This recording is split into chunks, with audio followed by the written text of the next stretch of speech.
Pronto, acho que agora está tudo certo, né? Obrigada por lembrar. Pode falar, Frederico.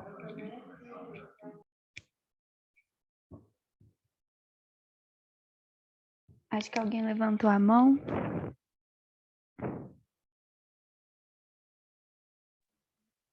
Deve ter sido sem querer.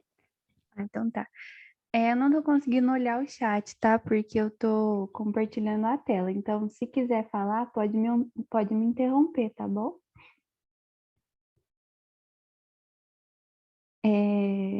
Primeiramente, boa noite. Eu sou a Ana Júlia, eu sou estudante do curso de Medicina. E junto com a Giovana, eu vou dar Sociologia para vocês. Quero dizer que vocês podem ficar à vontade para tirar dúvidas, para falar qualquer coisa que a gente possa melhorar.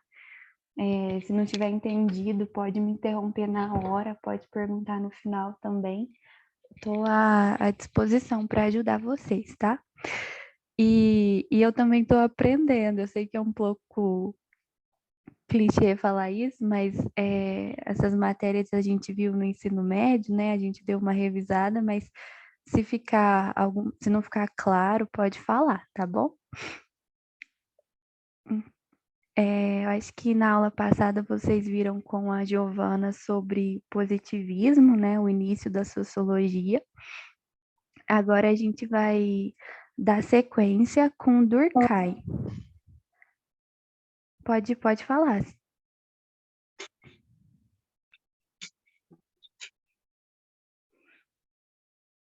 Tá tudo certo? Se tiver alguma coisa dando errado, pode me interromper, tá bom, gente? O áudio tá bom para vocês? Sim. Sim. Então tá, muito obrigada. Sim. Então tá. O Durkheim, ele é um filósofo clássico, um sociólogo clássico que a gente chama, né?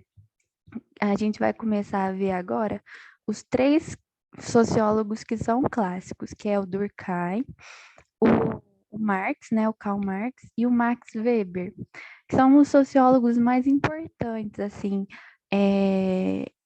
para a sociologia, né, que conseguiram fazer a sociologia se desenvolver, assim, foram os pioneiros. E a necessidade de entender o que estava acontecendo nesse novo Professora? contexto. Oi, pode falar. Seu coisa estava sem áudio, a gente não ouviu o que você falou antes. Vixe, gente. Agora tá ouvindo? Sim. Eu vou tentar falar mais alto. Vocês pararam de parte. Não deu para ouvir nada, não é porque estava baixo, não. A última coisa que eu escutei você falar foi que os 3...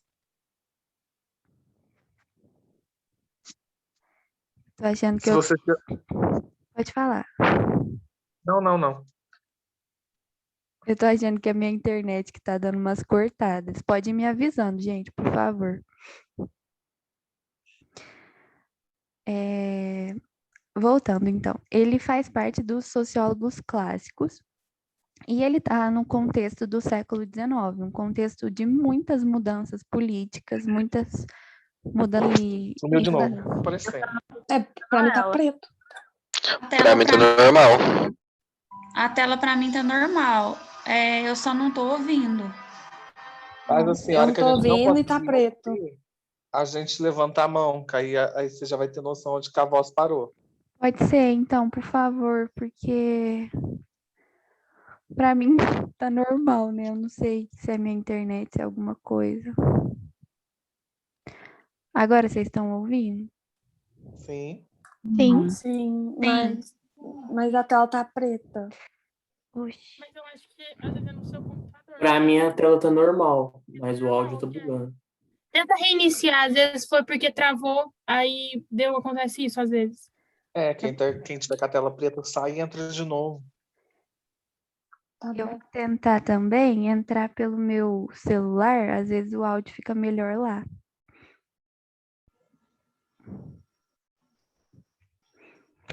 Vocês estão me ouvindo? Sim. Sim. Deixa eu ver se eu consigo Sim. entrar.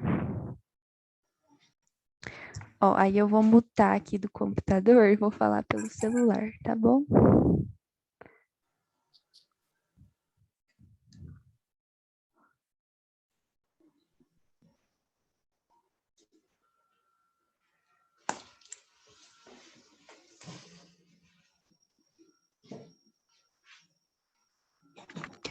Vocês estão me ouvindo?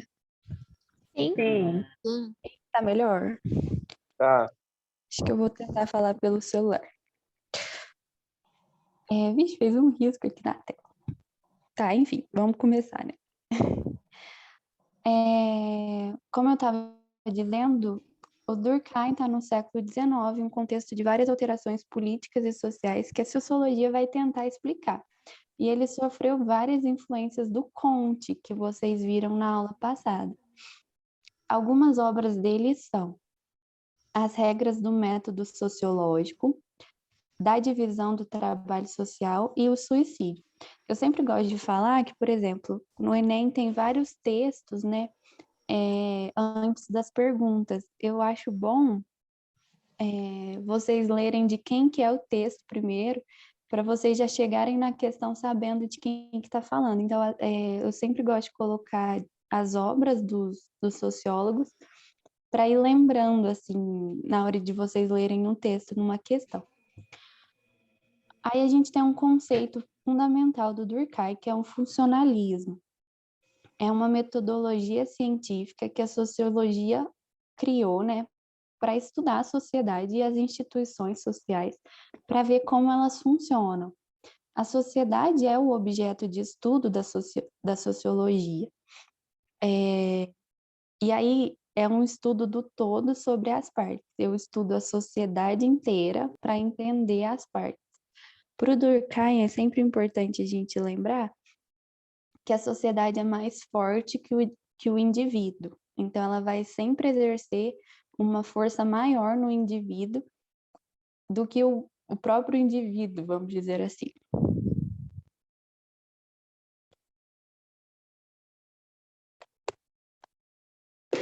Aí a gente tem agora um conceito que para o Durkheim é muito importante, né?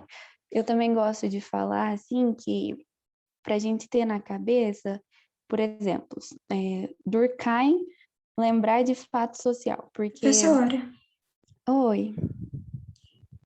você vai disponibilizar os slides, disponibilizar os Vou sim, slides para nós?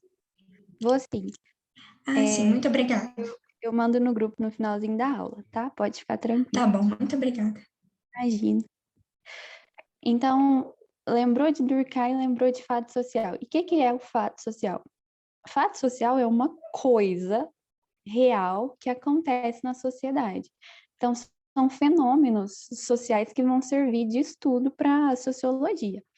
Então, coisas bem simples mesmo. Por exemplo, o crime dentro da sociedade. É uma coisa que acontece na sociedade que vai ser estudada. O suicídio dentro da sociedade. A gente vai ver que o Durkheim estudou especificamente esse tema. Então, são coisas, assim. Essa é a definição. Parece um pouco estranho, mas essa é a definição. E aí, eles são divididos em fatos sociais que são normais, eles são gerais, eles acontecem mais vezes, são recorrentes, né? Refletem os valores que a sociedade aceita normalmente e contribuem para a integração social. O que é isso, né? A gente vai ver que o fato social, ele exerce uma coerção, que é uma força que faz a sociedade criar um laço, assim, entre os indivíduos. E aí eles podem ser patológicos. Patológicos anormais, são incomuns, transitórios, e eles fogem dos padrões. Então, por exemplo, se eu tiver um aumento de crime na sociedade, teoricamente isso é patológico, porque uma quantidade normal de crime geralmente acontece. Mas se eu tiver um aumento, quer dizer que tem alguma coisa errada, né? E aí uma observação, eles podem se tornar normais, um fato social patológico, se ele começar a acontecer mais vezes, ele vai se tornar normal. E a gente tem 3 características dos fatos sociais, que são a exterioridade, ou seja, a sociedade, ela é anterior e ela é independente do indivíduo. O que isso significa? Os fatos sociais, as coisas que acontecem na sociedade, acontecem antes do indivíduo e não depende do indivíduo. É o indivíduo que depende da sociedade na visão do Durkheim. Os fatos sociais são universais, ou seja, eles são gerais, eles influenciam, né, atingem todo mundo da sociedade. E isso significa universal, né, abrange todo mundo. E a coerção, que eu tinha falado, é uma força que o fato social exerce no indivíduo, para que as regras se cumpram. E, por exemplo, vamos pegar um fato social bem comum, que é andar vestido, né? Andar com roupa. É um fato social, uma coisa da sociedade que a gente nem percebe, né? Tanto que a gente está dentro da sociedade. E aí, por exemplo, se eu ando sem roupa na rua, eu vou sofrer alguma punição. Uma punição que pode vir tanto de uma lei, eu posso ser presa, né? Porque isso é um crime. Mas antes de ser presa, as pessoas vão me olhar na rua todas espantadas, né? Eu vou sentir vergonha, vou sentir culpa. Então, essa punição que a gente chama de espontânea é essa que não necessariamente é uma lei, uma regra, mas as pessoas me olham torto, assim. Então, é uma punição que vem da sociedade espontaneamente, só porque eu não estou cumprindo um fato social. Aí, para a gente pensar, né? A consciência coletiva da sociedade é um conjunto de crença, de tradição, de valores comuns entre os membros de uma sociedade. Igual eu estava falando, andar com roupa é uma consciência coletiva que a gente tem, assim, que já está dentro da gente, né? A gente nasce sabendo que... A gente nasce não, né? Mas a gente, com o nosso crescimento, a gente vê que a gente vai precisar andar com roupa para ser aceito, entre aspas, na sociedade. A bigamia, que é casar com uma pessoa só. Isso também já faz parte dos valores da sociedade. Comer com talher, tomar banho. Comer com talher, por exemplo, não faz parte da consciência coletiva de uma tribo indígena. Para eles lá, isso não é uma tradição, e para nós é. Um outro exemplo, usar véu. Numa sociedade do Oriente, isso é uma consciência coletiva que as mulheres usam véu por causa da religião e tal, é um valor de lá, uma crença de lá. Aqui, isso seria um fato social, uma anomia, né, que a gente chama. E esse conceito é importante, de anomia, tudo aquilo que foge do fato social, tudo aquilo que é patológico para a sociedade. Tudo aquilo que é incomum, assim. Então, usar véu, uma mulher usar véu aqui no Brasil já é incomum, já não faz parte da nossa consciência coletiva. E aí, a consciência coletiva, para o Durkheim, vai limitar as consciências individuais, porque ela é mais forte, ela tem uma força maior na sociedade do que as consciências dos indivíduos. Igual eu falei, né? Para o Durkheim, a sociedade sempre é mais forte do que o indivíduo. Então, o indivíduo está sempre em segundo plano. Normalizar uma consciência individual faz parte do processo de transição de um fato social patológico para um normal. Lembra que eu falei que o fato social patológico ele pode se tornar normal se ele for feito mais vezes, né? Se ele se tornar mais comum? É isso que essa frase quer dizer, que se eu pegar uma consciência individual que antes não tinha tanta força, e se ela começar a ocorrer mais vezes, com mais frequência, isso vai se tornar normal, isso vai se tornar uma consciência coletiva, vai se tornar um fato social normal. E aí um exemplo, a religião católica no começo, vocês lembram que ela era perseguida pelo Império Romano, quem era cristão morria e tal. E aí depois, no auge dela, ela se tornou a religião oficial do Império, né? Então, ela passou de um fato social patológico, que era incomum, para um fato social normal. É isso que quer dizer essa transição. Tá dando para entender até aqui? Agora a gente vai falar de outro conceito. Assim. Ah, sim, tô entendendo. Sim. Então, tá bom. Agora o Durkheim tem um conceito que a gente chama de solidariedade. E esse conceito de solidariedade é conceito de laços de coesão, laços entre a sociedade, entre os indivíduos da sociedade. E aí, para ele, é o trabalho que vai construir essa solidariedade, esses laços, e aí, por meio disso, né, tornar a sociedade harmônica, formar essa harmonia social. E aí, para o Durkheim, tem dois tipos de solidariedade. A solidariedade mecânica, que é típico das sociedades primitivas, das sociedades tradicionais e pré-capitalistas. E aí, o que tem nessa solidariedade? Os laços são fortes. Então, tem um laço forte de parentesco, a religião exerce uma força muito grande e a tradição também é muito grande. E aí, por isso, eles têm uma forte coesão, porque a consciência coletiva é forte. Vamos dar um exemplo. Uma sociedade, vamos pegar indígena também. Dentro da tribo indígena, o parentesco é muito forte, a religião é muito forte, a tradição também é muito forte. O pajé é importante dentro da tribo, a tradição que eles têm dentro da tribo, né, com os rituais deles, com as vestimentas, tudo ali é muito forte.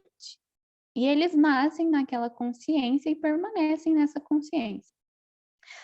E aí é mecânica, esse nome mecânico é porque é por repetição. Então, esses laços são fortes porque um pai nasceu dentro daquela tribo, vai perpetuar os mesmos costumes, aí o filho também, aí o filho do filho também, e aí é mecânico porque é por repetição. Aí a gente tem a solidariedade orgânica, que é uma solidariedade, que são os laços das sociedades modernas e capitalistas, que é a que a gente vive hoje.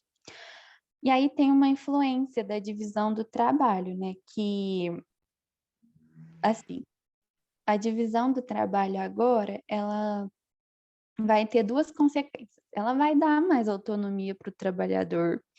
Autonomia no sentido assim, cada um faz um trabalho do seu trabalho. O engenheiro faz o projeto dele, um pedreiro, por exemplo, constrói, só que um depende do outro. É essa interdependência que a gente fala.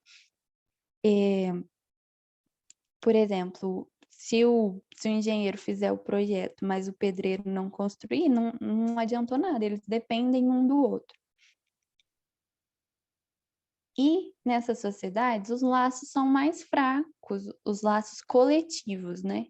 Por causa dessa autonomia, né? Por causa desse individualismo, vamos dizer assim. Os valores são mais individuais. A religião não exerce um valor tão forte entre todo mundo. A gente não tem tradições tão fortes dentro da nossa sociedade. Cada um vai vivendo do seu modo, e aí a consciência coletiva vai ficando mais fraca.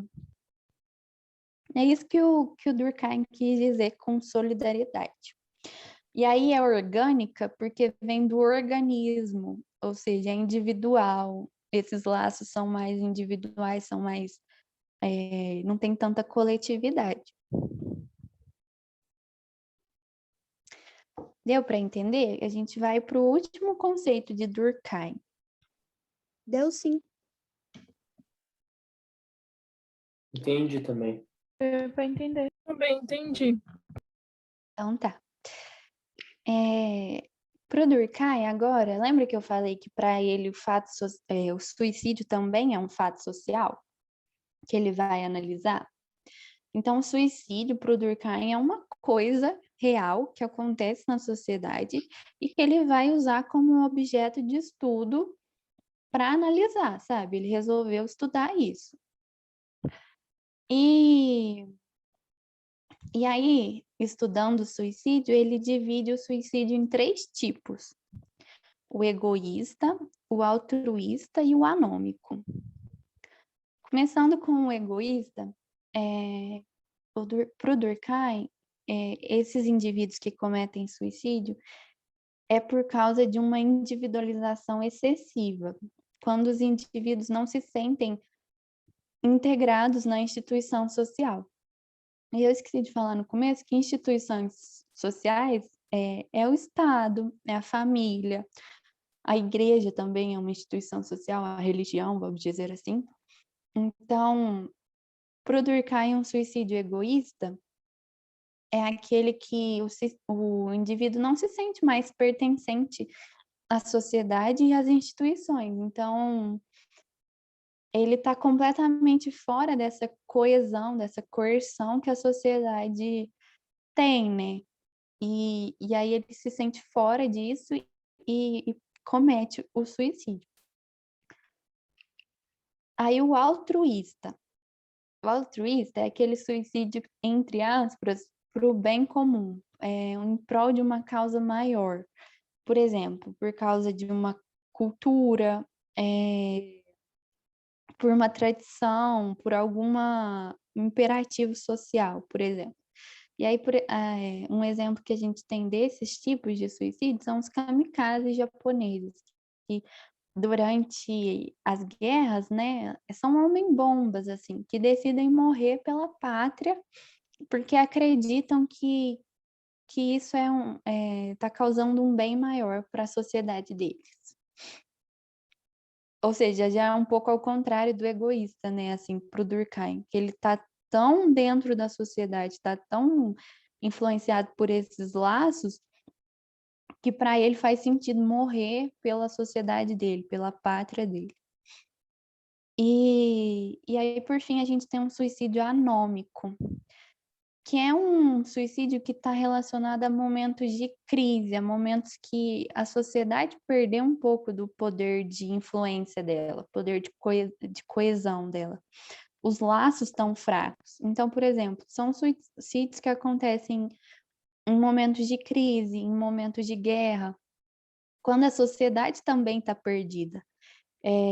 Na crise de 29, por exemplo, que várias pessoas perderam emprego ou entraram em falência, muitas pessoas se mataram por não conseguir viver nesse momento assim tão crítico, né, da sociedade. A gente também tem um exemplo brasileiro, que no governo do Collor, né, as poupanças foram tiradas da população. Então, teve vários suicídios aqui no Brasil também, porque pessoas perderam muito dinheiro, às vezes perderam um dinheiro que ia usar em algo importante, enfim, entrou em falência também. Então, são suicídios típicos de momentos de crise. Lembrando que, assim, o Durkheim só está estudando o suicídio. Como eu disse no começo, e eu não sei se vocês ouviram, né, porque estava cortando tudo, mas a sociologia, a partir do Durkheim, ele quis criar uma sociologia que estudasse a sociedade como de uma forma mais científica, assim. É como se eu olhasse de cima para baixo. Eu tirasse todos os meus próprios julgamentos, que eu tivesse um olhar mais imparcial, assim, mas fugindo do senso comum. Eu me distancio da sociedade, é esse olhar de cima mesmo, para entender como ela funciona. Então, a gente vai falar muito disso, que a sociologia vai tentar usar os padrões de uma ciência biológica, que eu preciso fazer experimento, eu preciso testar para ver se aquilo funciona. Não é algo assim, fruto do meu julgamento, daquilo que eu acredito. Não, tem que ter um rigor científico também. E é isso que o Durkheim vai buscar. Eu sei que assim, falta 10 minutinhos para a nossa aula acabar, a gente teve uns problemas técnicos, mas eu separei alguns exercícios para a gente fazer e para a gente fazer juntos. Eu acho que vamos fazer esse que é do Enem, né? Acho que vai dar tempo. Alguém tem alguma dúvida antes disso? Não, tudo certinho. Não, tá tudo certinho também pra mim. Então tá. Então vamos fazer esse exercício. Eu tinha separado mais 2, mas se não der tempo, tá naquela lista de exercícios que a Giovana já mandou no grupo. E aí, se vocês tiverem qualquer dúvida, pode me mandar também no WhatsApp, tá? Manda mensagem lá no grupo de Sociologia que a gente tenta ajudar. Então, esse primeiro exercício, vamos ler juntos. A sociologia ainda não ultrapassou a era das construções e das sínteses filosóficas. Em vez de assumir a tarefa de lançar luz sobre uma parcela restrita do campo social, ela prefere buscar as brilhantes generalidades em que todas as questões são levantadas sem que nenhuma seja expressamente tratada. Espera aí que apareceu um negocinho aqui na tela. Não é com exames sumários e por meio de intuições rápidas que se pode chegar a descobrir as leis de uma realidade tão complexa. Sobretudo, generalizações, às vezes tão amplas e tão apressadas, não são suscetíveis de nenhum tipo de prova. Aí esse texto é do Durkheim, do livro O Suicídio, né? O texto expressa o esforço de Emile Durkheim em construir uma sociologia com base na letra A. Vinculação com a filosofia como saber unificado. Letra B. Reunião de percepções intuitivas para demonstração. Letra C. Formulação de hipóteses subjetivas sobre a vida social. Letra D. Adesão aos padrões de investigação típicos das ciências naturais. Letra E. Incorporação de um conhecimento alimentado pelo engajamento político. E aí, qual que vocês acham que é? Pode mandar no chat, eu vou tentar olhar aqui.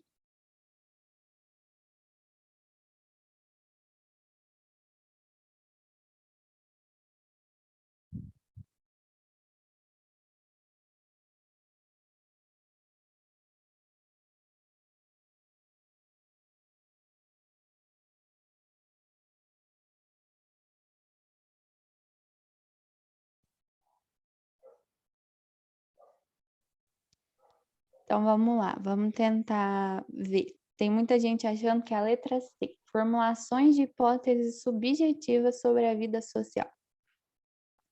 Teve uma pessoa que falou que acha que pode ser a letra D. Adesão aos padrões de investigação típicos das ciências naturais.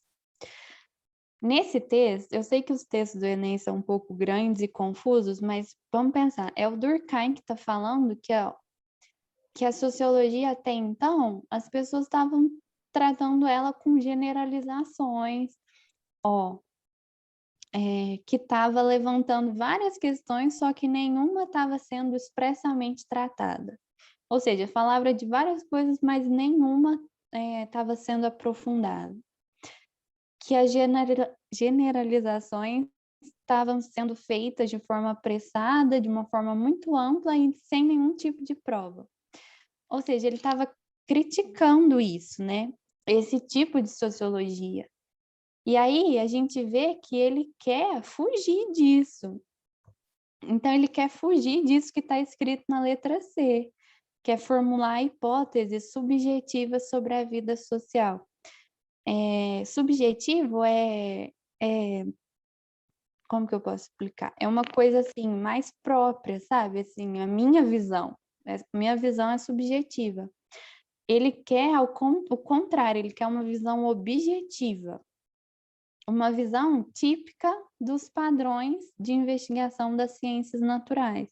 Então, a correta é a letra D. Deu para entender um pouco? Os textos do Enem são confusos, mas a gente precisa pensar assim, o que o Durkheim quer? Ele quer construir uma sociologia baseada na ciência, assim, uma sociologia como ciência e não mais como uma opinião. Ficou claro? Agora sim, agora eu consegui entender. Agora deu Consegui certo? entender bem melhor. Ah, então Eu tá. também, agora que eu consegui entender. Eu achei que eu tinha entendido, mas eu não tinha entendido. Ah, e os textos do Enem são um pouquinho confusos mesmo. A gente tem que ler com cuidado e sempre lembrar assim. Ah, é o Durkheim que tá falando? Ah, então tá, vamos lembrar o que ele fala. Ele fala de fato social. Ele fala que a gente tem que analisar as coisas que acontecem na sociedade como se fossem coisas. Então, ele tem um olhar objetivo sobre as coisas que acontecem, não é a opinião dele. Ele faz uma análise científica. Acho que não vai dar tempo, gente, mas eu tinha deixado mais 2 exercícios para a gente fazer. Mas vocês fazem depois. Eu vou disponibilizar os slides para vocês, vou mandar lá no grupo agorinha. E se alguém tiver alguma dúvida, pode falar.